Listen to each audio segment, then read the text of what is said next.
Apa sih lambang unsur itu? Oke, saya tulis di sini lambang unsur, ya. Lambang unsur. Untuk memudahkan penulisan, maka ilmuwan itu akan membuat suatu lambang, ya. Jadi awalnya adalah untuk memudahkan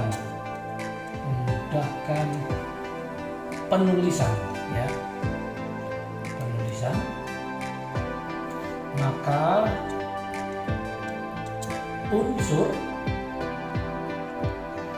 diberi lambang tertentu,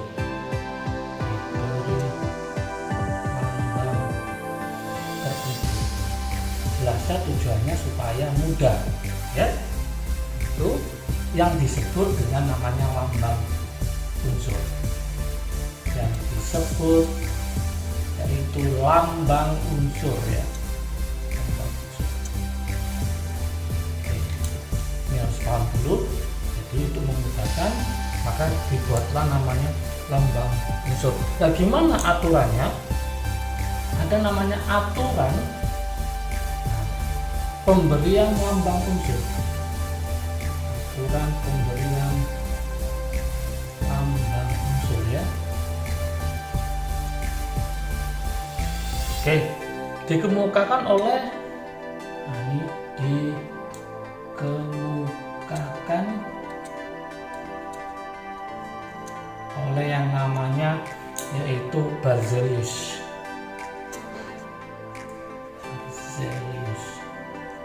Gimana aturannya? Yang pertama, ini harus paham semua aturannya. Yang pertama adalah unsur dilambangkan oleh huruf awal. Unsur dilambangkan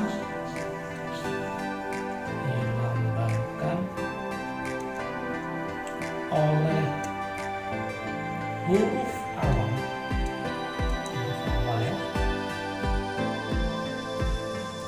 Dari nama Latin unsur tersebut. Dari nama Latin unsur tersebut. Yang ditulis dengan huruf kapital. Ini yang harus paham. Yang ditulis dengan huruf kapital. Huruf kapital itu huruf besar, ya. Wajib ditulis dengan huruf kapital. Contoh misalkan K, huruf kapital, ini adalah namanya dari kalium. Contoh lagi misalkan O, namanya adalah oksigen. Aturan yang kedua, aturan kedua yaitu unsur yang mempunyai huruf awal, unsur yang mempunyai huruf awal yang sama, huruf awal yang sama, lambangnya dibedakan, maka lambangnya itu dibedakan dengan menambah satu huruf,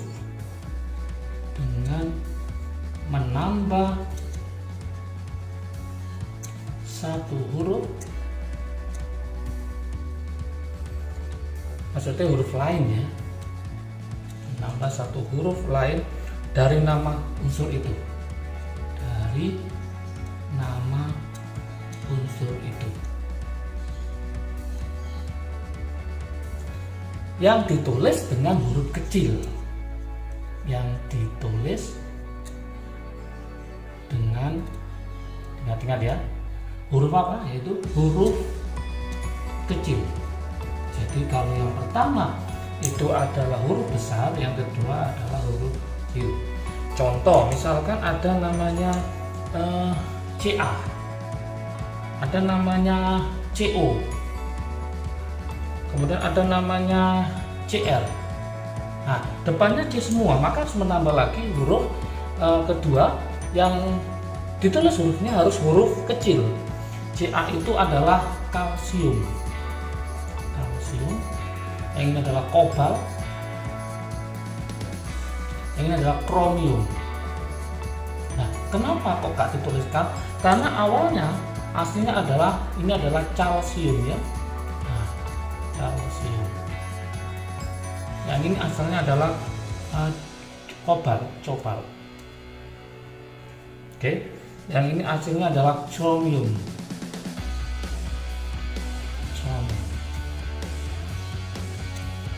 Oke. Jadi awalnya C semua, maka harus menambah lagi huruf yang kecil, yaitu bisa A, bisa O, bisa R. Ya, jadi itulah aturan dari lambang unsur ya. Oke. Supaya lebih paham lagi, banyak contoh-contoh tentang lambang unsur ya. Misalkan untuk logam, saya tulis di sini ya. Untuk nama unsur logam, nama unsur logam.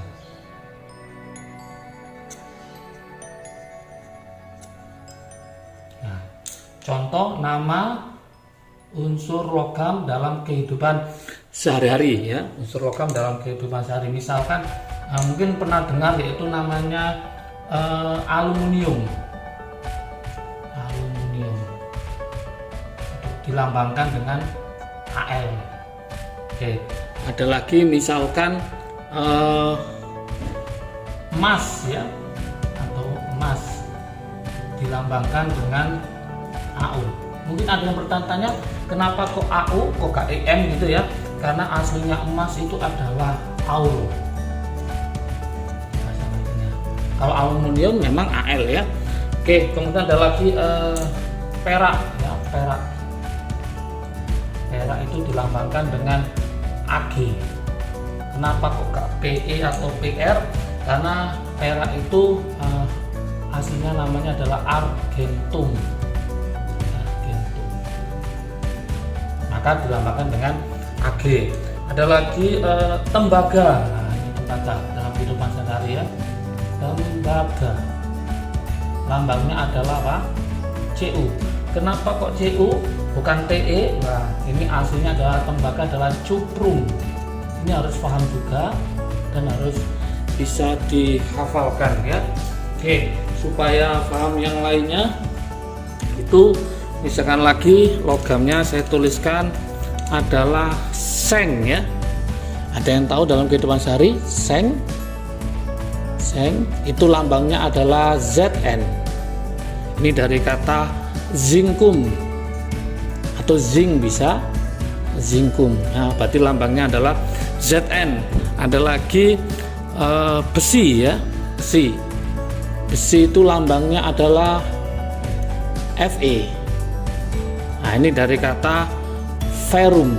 Ini harus paham juga, ferrum. Ini yang khusus untuk yang logam. Masih banyak lagi, ada namanya nanti timah ya, ada timah, ada lagi timbal, ada lagi platina. Nah, platina. Timah itu dari kata stanum nanti. Yang ini plumbum. Kalau ini sama platina, maka ini lambangnya timah adalah kita bukan pakai TI tapi pakai SN. Hati-hati, timbal bukan pakai TI juga, pakai TB. Yang ini langsung PT. Yang ini khusus untuk yang logam. Untuk contoh yang non logam ya, contoh untuk non logam,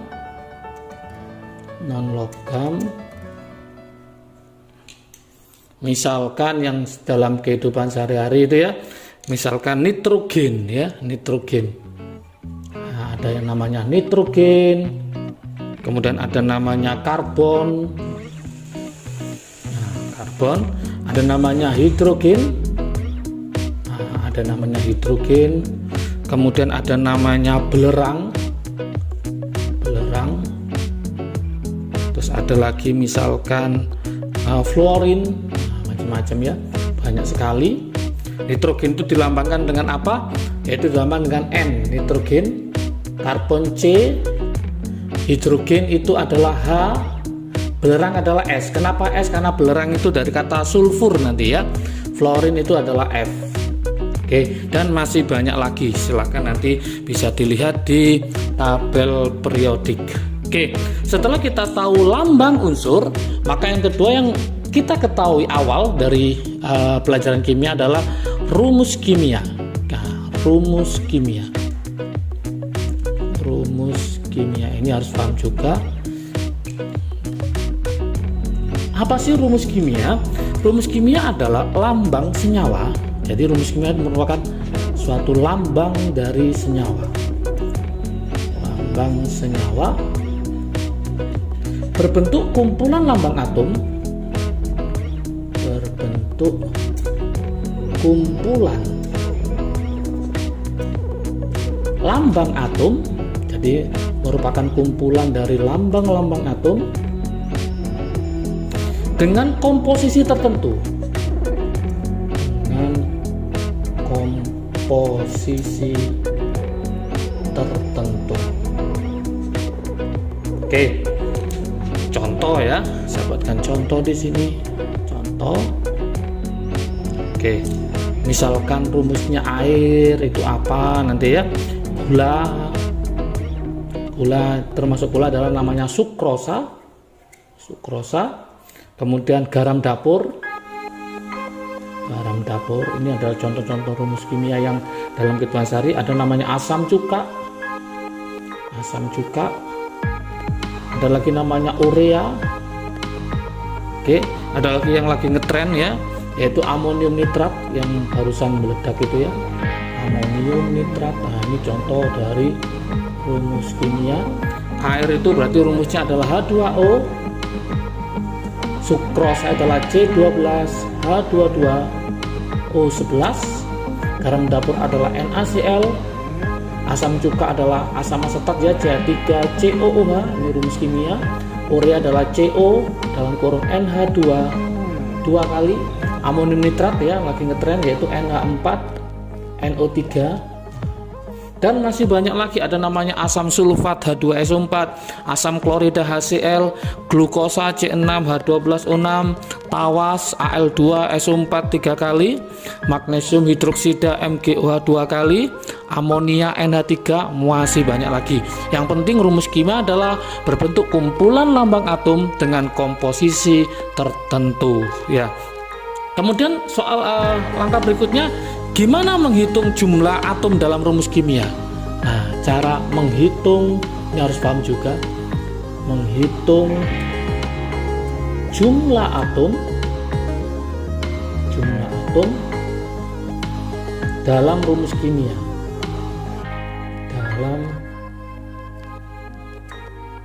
Gimana cara menghitung jumlah atom dalam rumus kimia?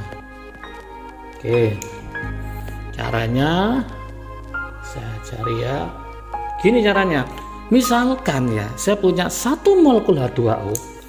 1 molekul H2O itu terdiri dari berapa atom? Jelasnya ada 2 atom H dan ada 1 atom O. Kalau ini saya jumlah ada berapa? 3. Berarti ada 3 atom. Lah pertanyaannya, jikalau nanti ada soal 4 molekul H2O, kira-kira ada berapa atom? Nah, 1 molekul aja ketemu berapa? 3. Yang diminta berapa nih? 4 molekul, maka tinggal 4 dikali berapa? 3. Maka ketemu 12 atom pada 4 molekul H2O. Jadi kita harus menghitung 1 molekulnya itu ada berapa atom. Oke, paham ya? Supaya paham lagi saya buatkan latihan soal ya. Saya tulis ini. Latihan soal.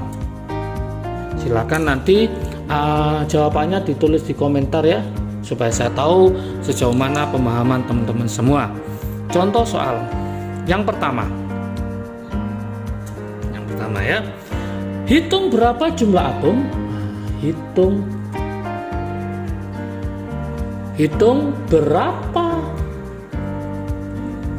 jumlah atom. Hitung berapa jumlah atom dalam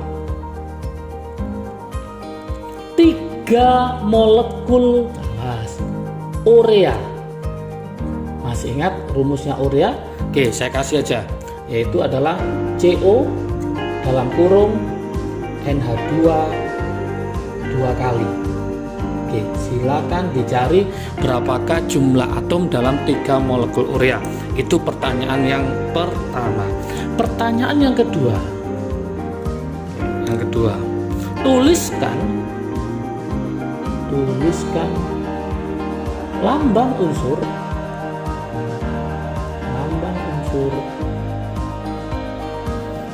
untuk nama berikut ini. Yang pertama, A, itu adalah skandium. Silakan nanti dijawab. Yang B adalah vanadium. Oke, yang C itu adalah mangan. Yang D adalah radon. Oke, ada 2 latihan soal ya. Hitung berapa jumlah atom dalam 3 molekul urea, sama tuliskan lambang unsur untuk skandium, vanadium, mangan, dan radon. Silakan jawabannya ditaruh di kolom komentar supaya saya tahu pemahaman dari teman-teman semua. Semoga bisa paham penjelasan lambang unsur dan rumus kimia. Jangan lupa kalau video ini bermanfaat bagi kalian, silakan di-share ke teman kalian supaya manfaatnya semakin banyak. Jangan lupa like, subscribe, dan komentarnya juga dibutuhkan supaya video selanjutnya menjadi yang lebih baik dan bagus ya.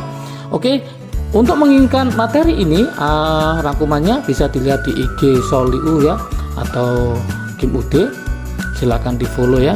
Jangan lupa jaga kesehatan, sukses selalu. Salam dari Kim UD, asiknya belajar kimia. Assalamualaikum warahmatullahi wabarakatuh.